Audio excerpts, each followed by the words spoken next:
Assalamualaikum warahmatullahi wabarakatuh. Waalaikumsalam warahmatullahi wabarakatuh. Ini yang sampean inginkan. Apa? Mengucapkan salam harus lengkap. Oh iya dong. Gimana? Alhamdulillah baik. Lama kayaknya nggak ke rumah ya teman ya? Wah, masih beberapa hari ini. Masih sibuk dengan Kayaknya istri hampir lahiran ya? hampir lahiran, Bos. Insyaallah semoga jadi anak yang solih ya. Amin, amin, amin. Kayak bapaknya atau enggak? Mudah-mudahan lebih soleh. Oh, ya mudah-mudahan lebih baik lah ya. Lebih baik. Ada. Insyaallah. Alhamdulillah. Nih ngomong-ngomong masalah lahiran ya. Pernah dengar hadis ini ya, kullu mauludin yuladu alal fitrah. Ya pernah dengar. Kenapa? Fitrah di sini itu Islam apa suci sebenarnya? Fitrah itu apa gitu ya? Iya, penafsirannya fitrah itu suci apa Islam?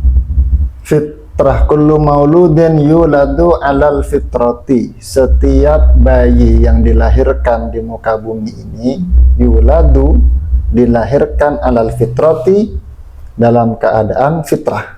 Ya. Nah, kan hadisnya seperti itu kan? Kalau terjemahnya suci.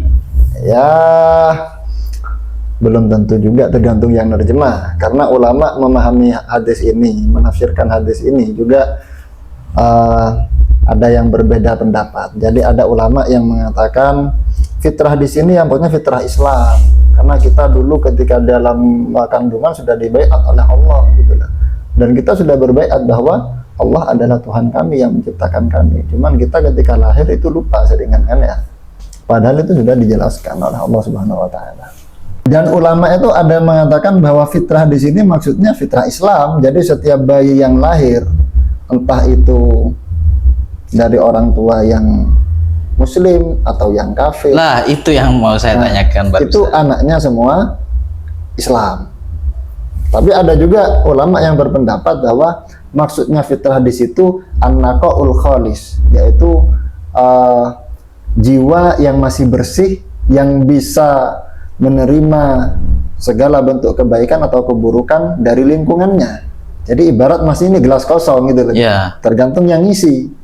Apa yang ngisi air putih Atau bening, kopi, atau diisi kopi atau teh atau apapun lah. Makanya Kalau- lanjutannya hadis itu kan Bentar, innama abawahu, hanya saja kedua orang tuanya, yuhawidanihi, yang menjadikannya Yahudi, au yunasiranihi, atau menjadikannya Nasrani, au yumajjisanihi, au yusyarrikanihi, menjadikannya Majusi atau bahkan musyrik. Berarti kepada Allah Subhanahu wa ta'ala. tergantung gelas ini nanti akan diisi apa. Ya, itu menurut pendapat ulama yang kedua ya. Kalau yang pertama Berarti mengatakan fitrah bukan Islam. berbeda pendapat gitu loh. Ada dua penafsiran. Makanya inilah faedahnya kenapa faedah dari Nabi itu kan memang pernah meramalkan dulu bahwa ikhtilaf ummati rahmah. Ikhtilaf para ulama di kalangan umatku itu adalah rahmat. Ingat, ikhtilaf bukan iftiraq, berbeda ya. Ada ikhtilaf, ada iftiraq. Kalau ikhtilaf itu berselisih pendapat, tapi dia gak sampai terpecah belah. Tapi kalau iftiraq itu beda sudah, bukan rahmah lagi. Iftiraq itu ya masuk pada hadis sataftariqu ummati, itu umatku akan terpecah belah. Tapi kalau ikhtilaf yang terjadi pada kalangan ulama kita atau bahkan pada masyayikh kita di zaman sekarang itu adalah rahmat. Sehingga kita sebagai orang awam itu bisa menyesuaikan pendapat mana yang paling maslahah untuk kondisi dan situasi yang kita alami. Oke. Itu Nah, kalau kita pikir-pikir ya dengan logika, bukan guru segembul ini ya. Tapi kalau kita pikir lagi ya, ini kayaknya nggak ada adil. mirip-miripnya. Nah, saya musuh besarnya. Kalau kita pikir-pikir ya, kayaknya nggak adil. Kalau seandainya yang lahir dari orang kafir itu langsung divonis kafir gitu lah. Sedangkan kullu mauludin yuladu alal fitrah, berarti yang dilahirkan di sini ya fitrah suci, masih belum campur dengan keimanan orang tuanya gitu. Tidak adil maksudnya dalam arti Pendapat yang kedua tadi itulah, kok Ya. langsung divonis menyesuaikan dengan lingkungan gitulah. makanya Al-Imam An-Nawawi di dalam syarah Sahih Muslim ya itu mengatakan bahwa pendapat yang kedua ini ya sebetulnya ada pendapat yang ketiga yang mereka memilih tawakufat an auladil musyrikin, artinya mereka tidak ikut berkomentar, artinya tidak tahu, tidak ada dalil yang sharih yang jelas menurut mereka tentang kondisi atau bagaimana status anak-anak orang kafir. Pendapat pertama yang mengatakan bahwa auladul musyrikin ini masuk kepada fitrah Islam. Ini pendapat yang diacungi jempol sama Al-Imam An-Nawawi di dalam syarah Sahih Muslim itu. Beliau mengatakan as-sahih, pendapat yang benar, alladzi dhahaba ilaihil muhakkikun, yang dijadikan pedoman prinsip oleh para ulama-ulama yang sudah tahqiq ilmunya, sudah mendalam ilmunya, itu pendapat yang ini yang mengatakan bahwa auladul musyrikin, anaknya orang-orang musyrik, itu kalau meninggal dalam keadaan masih belum balik ya, masih belum kena taklif, itu min ahlil jannah, masuk ke surga semua. Menyesuaikan juga dengan ayat bahwa Allah Subhanahu wa taala tidak akan mengazab seseorang, wa ma kunna mu'adzibina hatta nab'atha rasula, dan kami tidak menyiksa seseorang sampai kita mengirim utusan. Artinya sudah terkena taklif khitab ya, dari Balik berarti. ya harus balik dan kemudian dia sudah tersampaikan dakwah dari para ulama kalau zaman sekarang, atau dari para dai.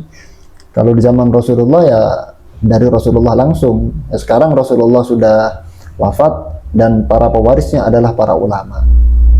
Jadi yang meneruskan tongkat estafet perjuangan dakwah Rasulullah Sallallahu Alaihi Wasallam ya para ulama ini. Para ulama. Nah, kalau sudah sampai dakwahnya para ulama ini, kemudian dia tidak Islam, dia tidak beriman, maka dia bisa dikategorikan sebagai orang non-Muslim. Ya harus bilang non muslim. Hati-hati, ada Islam Nusantara yang mengawasi. Kalau bilang kafir bahaya sampean. Oh, kesimpulan terakhir berarti anak yang baru lahir itu ada dua pendapat, ada yang mengatakan Islam, ada yang mengatakan mengikuti agama kedua orang tuanya, karena lanjutan hadisnya begini, innama abawahu yuhawidanihi wa yunassiranihi wa yumajjinasihi aw yusyarikanihi. Jadi orang tuanya yang menjadikan dia Yahudi, Nasrani, Majusi atau musyrik. Cuman perbedaannya, kan hadisnya sama nih, kenapa kok bisa muncul dua perbedaan pendapat? Karena yang mengartikan bahwa fitrah ini adalah fitrah Islam dan anaknya orang kafir itu juga min ahlil jannah karena dia sudah Islam sebelum dia balik dan bisa berpikir sendiri, mengartikan innama abawahu yuhawidanihi, orang tuanya lah yang menjadikan dia Majusi dan Nasrani, di takwil atau ditafsirkan ini ba'dal bulu, setelah balik baru pengaruh orang tuanya itu bisa menjadikan dia Nasrani, bisa menjadikan Yahudi. Atau kadang kiai-kiai guyonannya tuh kadang ayusarrikonihi katanya, bisa juga menjadikan anaknya jadi maling ya, karena pengaruh dari orang tuanya. pengaruh ya. Jadi sampean yang bentar lagi sudah mau menjadi orang tua dengan dua anak, harus betul-betul memegang hadis itu, betul-betul bukan hanya dihafalkan tapi betul-betul diresapi, direnungi. Betapa kita sebagai orang tua yang diberikan amanah oleh Allah Subhanahu wa taala. Jadi ini yang harus kita ingat. Kita punya anak. Itu bukan kita kayak punya mainan, tapi ini amanah dari Allah Subhanahu wa taala. Kalau kata Gus Baha itu, jadikan anak sebagai penerus sujud kita di muka bumi setelah kita wafat. Jangan jadikan anak sebagai eksploitasi yang ya untuk kepentingan pribadi kita. Anak dijadikan hadda, ya disuruh apa, kerja terus tanpa dibekali ilmu agama, tanpa dikenalkan kepada Allah Subhanahu wa taala, tanpa diajarkan bagaimana tauladan baginda Nabi Muhammad Sallallahu Alaihi Wasallam, ini adalah tanggung jawab orang tua. Karena kalau lihat dari hadis ini, Rasulullah itu langsung mengkaitkan ya bahwa faktor yang menyebabkan anak itu menjadi Yahudi, menjadi Nasrani, ini kan sudah tingkat kejelekan yang paling tinggi, yang paling top sudah. Kekufuran itu kan sudah kemaksiatan yang paling dahsyat sudah. Yang pertama itu kan ya. Itu pengaruh orang tua. Lihat hadisnya kan seperti itu. Innama abawahu, kedua orang tuanya. Meskipun sebetulnya ya bukan hanya orang tua ya, faktor lingkungan, faktor teman, faktor apapun. Cuman kenapa kok disebutkan kedua orang tuanya di sana? Karena memang anak-anak itu ya paling dekat dengan orang tuanya. Ya. Paling dekat dengan orang tuanya. Tapi secara umum yang mempengaruhi anak itu ya lingkungannya. Jadi kalau misalnya ada anak lahir tidak punya orang tua, tapi dia tumbuh balik kumpul dengan orang-orang yang ya katakan non muslim atau kurang baik, maka ya akan ikut mereka. Dalam hadis lain Rasulullah pernah mengingatkan kepada kita, jika engkau mengetahui tentang karakter seseorang, maka lihatlah agama temannya atau lihatlah karakter temannya. Artinya apa? Artinya pengaruh seorang teman, pengaruh lingkungan itu sangat besar. Jadi selain orang tua, lingkungan secara umum. Kenapa kok disebutkan kedua orang tuanya dalam hadis ini? Karena seorang anak, khususnya dari usia 1 sampai 15 tahun, itu ya pada umumnya ya kumpulnya sama orang tua. Ya. Waktu paling banyak itu dihabiskan bersama orang tua. Zaman dulu. Zaman sekarang lebih banyak dihabiskan dengan teman-teman di sekolah. Makanya hati-hati di dalam menyekolahkan anak. Kita harus betul-betul memilih pendidikan yang tidak membawa lingkungan buruk kepada anak kita. Ya, soalnya kan sekarang itu banyak orang tua emang tarbiyah, mendidik kepada anak itu dipasrahkan ke lembaga-lembaga, yayasan-yayasan, ya seperti itu sudah. Yang belum tahu jelas seperti apa track recordnya, ya jadi bahaya. Kita saja kalau punya mobil, katakanlah BMW misalnya ya, atau ya apalah mobil yang bagus lah misalnya, kemudian kita titipkan kepada orang yang kita tidak kenal latar belakangnya, kita tidak kenal dekat seperti apa orangnya, itu kan takut.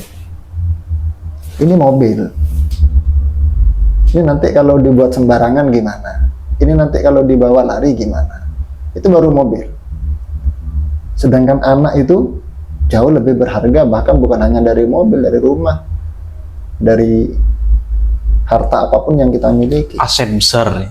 Aset paling besar, penerus perjuangan kehidupan kita, menjadi jendela kita setelah kita tidak ada. Setelah kita meninggal, orang menilai kita dari apa? Dari anaknya. Siapa bapaknya? Siapa orang tuanya? Sampai-sampai itu menjadi jariah loh. Iya. Waladun soleh. Jadi amal yang terus mengalir bagi orang yang sudah meninggal, itu salah satu aset terbesarnya yaitu anak yang soleh itu. Ya. Jadi pendidikan orang tua, kalau sekarang kan sudah tidak mendidik sendiri, jadi harus memilihkan pendidikan di mana pendidikan tersebut itu akan menjadi aset bagi orang tuanya ketika sudah meninggal. Karena tidak semua orang tua itu siap untuk memberi pendidikan-pendidikan sebagaimana yang diajarkan oleh Rasulullah kepada anaknya. Makanya anjurannya sebetulnya bagi orang tua yang tidak bisa mengajarkan Islam dengan baik atau dengan benar, ya kita pasrahkan kepada para ulama-ulama yang mereka lebih memahami kepada kepribadian dan kehidupan Rasulullah SAW. Dan itu sudah dilakukan oleh banyak orang tua, para ulama yang kita kenal seperti Al-Imam Al-Ghazali, Al-Imam Muhammad bin Idris Asy-Syafi'i, dan para ulama-ulama lainnya itu orang tuanya kadang mulai dari kecil belum balik sudah dipasrahkan kepada para ulama yang dikenal pada waktu itu. Bahkan Al-Imam Syafi'i itu, kalian tahu sendiri, ibunya itu ketika Al-Imam Syafi'i mau berangkat mondok pamitan, suatu kata-kata yang mungkin tidak pernah kita dengar lagi dari orang tua zaman sekarang. Nah, Imam Syafi'i, kamu kalau sudah cari ilmu, sudah tidak usah mikir yang mau pulang, tidak usah mikir ibu. Kita nanti ketemu di akhirat. Itu sosok yang nggak main-main gitu. Tarbiyah yang sebenarnya seperti itu ya. Iya. Bukan Dan sebentar. jangan dibayangkan seorang ibu yang berkata seperti itu kepada anaknya. Itu perasaannya sama dengan kita sebagai ayah ngomong seperti itu kepada anaknya. Perasaan seorang ibu itu jauh lebih berat untuk melepaskan anak daripada kita seorang bapak. Dan bisa mengeluarkan kata-kata seperti itu suatu pengorbanan yang sangat besar bagi seorang perempuan. Untuk rela melepaskan anak, bahkan untuk tidak ketemu sampai akhir hayatnya, itu suatu pengorbanan yang tidak biasa. Beda dengan pemikiran orang-orang sekarang. Kalau pemikiran orang-orang sekarang, anak dimondokkan kecil, tidak dijenguk sama sekali, itu dikatain Radikal. tega sampean ini. Kok bisa anaknya masih kecil, tidak disambangi? Kalau menurut saya pribadi nih cuma ya, sebenarnya mereka kalau dikirim terus-terusan dikirim nih ya, bukan tidak dikirim sama sekali, itu kayaknya agak mengganggu lah. Satu, ke kegiatannya. Nomor dua, mengganggu pikiran anak tersebut. Ya, mengganggu apa ya?